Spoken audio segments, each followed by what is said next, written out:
नमस्कार दोस्तों, आपका स्वागत है हमारे चैनल में। इस वीडियो में हम जानेंगे श्री कृष्ण की 7 जीवन बदलने वाली शिक्षाएं। ऐसी सीख जो आपको आंतरिक योद्धा बनने और सच्ची शांति व शक्ति पाने में मदद करेगी। जीवन एक रणभूमि है, लेकिन यह युद्ध बाहरी दुनिया में नहीं बल्कि हमारे भीतर होता है।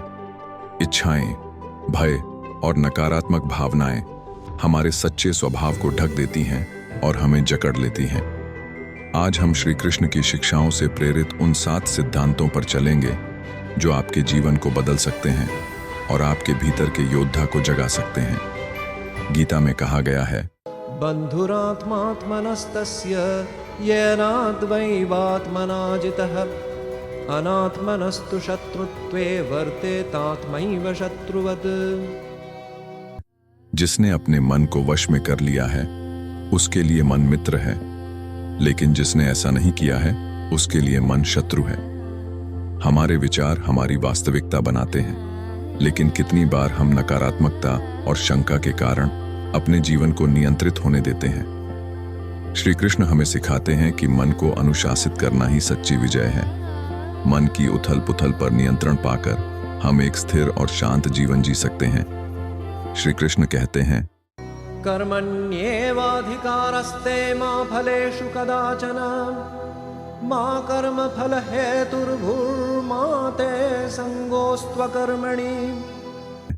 तुम्हें कर्म करने का अधिकार है, लेकिन फल की इच्छा का नहीं।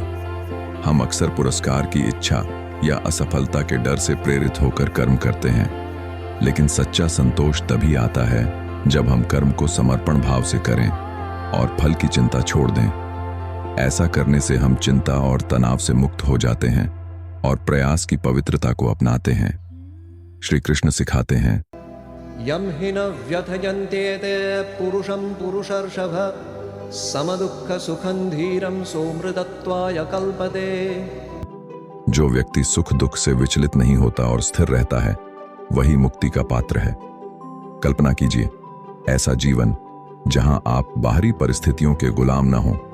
यह उदासीनता नहीं बल्कि एक आंतरिक शक्ति है।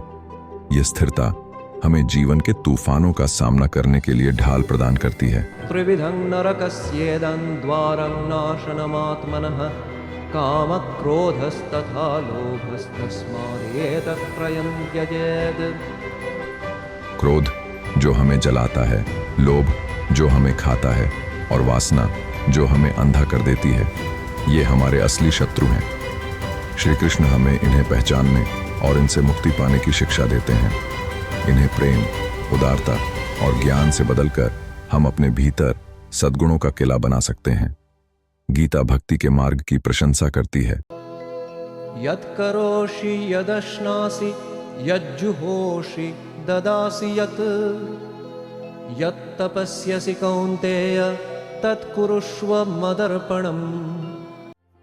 जो भी तुम करो, जो भी तुम खाओ, जो भी तुम अर्पित करो, उसे मेरे लिए अर्पित करो। जब हमारे कार्य निस्वार्थ प्रेम और सेवा से प्रेरित होते हैं तो जीवन में गहराई और अर्थ आता है। सेवा के माध्यम से हम अपने अहंकार से ऊपर उठते हैं और अनंत से जुड़ते हैं। यही कृष्ण का मार्ग है। श्रेयान् स्वधर्मो विगुण परधर्मात् स्वनुष्ठितात् स्वधर्मे निधनं श्रेयः परधर्मो भयावहः। अपना धर्म निभाने में असफल होना दूसरे के धर्म में सफल होने से बेहतर है। हर व्यक्ति का जीवन में एक उद्देश्य होता है, एक धर्म। इस उद्देश्य को बिना ईर्ष्या या तुलना के निभाना ही सच्चा संतोष है। अपने मार्ग पर ईमानदारी से चलने का संकल्प लें और अपने अद्वितीय प्रकाश से संसार को रोशन करें। श्री कृष्ण का अंतिम और सबसे गहरा संदेश है समर्पण। सर्वधर्मान् परित्यज्य मामेकं शरणं व्रज अहं त्वा सर्वपापेभ्यो मोक्षयिष्यामि मा शुचः। सभी धर्मों को त्याग कर केवल मुझ में शरण लो, मैं तुम्हें सभी पापों से मुक्त कर दूंगा। भय मत करो। समर्पण कमजोरी नहीं है, ये सबसे बड़ी ताकत है। ये ब्रह्मांड पर विश्वास करना है, ये जानना है कि इस यात्रा में हम अकेले नहीं हैं। समर्पण के माध्यम से हम स्वतंत्रता, शांति और दिव्य संबंध पाते हैं। श्री कृष्ण की शिक्षाएं केवल प्राचीन ज्ञान नहीं है, बल्कि वर्तमान के लिए जीते जागते सत्य हैं। वे हमें चुनौती देते हैं, प्रेरित करते हैं और हमें बदलते हैं। आइए हम साथ में आत्मनियंत्रण, साहस और ज्ञान का चयन करें। आइए हम कृष्ण द्वारा प्रकाशित मार्ग पर चलें, केवल नश्वर के रूप में नहीं बल्कि प्रकाश के योद्धा के रूप में, एक उच्च उद्देश्य, गहरी शांति और अडिग संकल्प के लिए प्रयास करते हुए।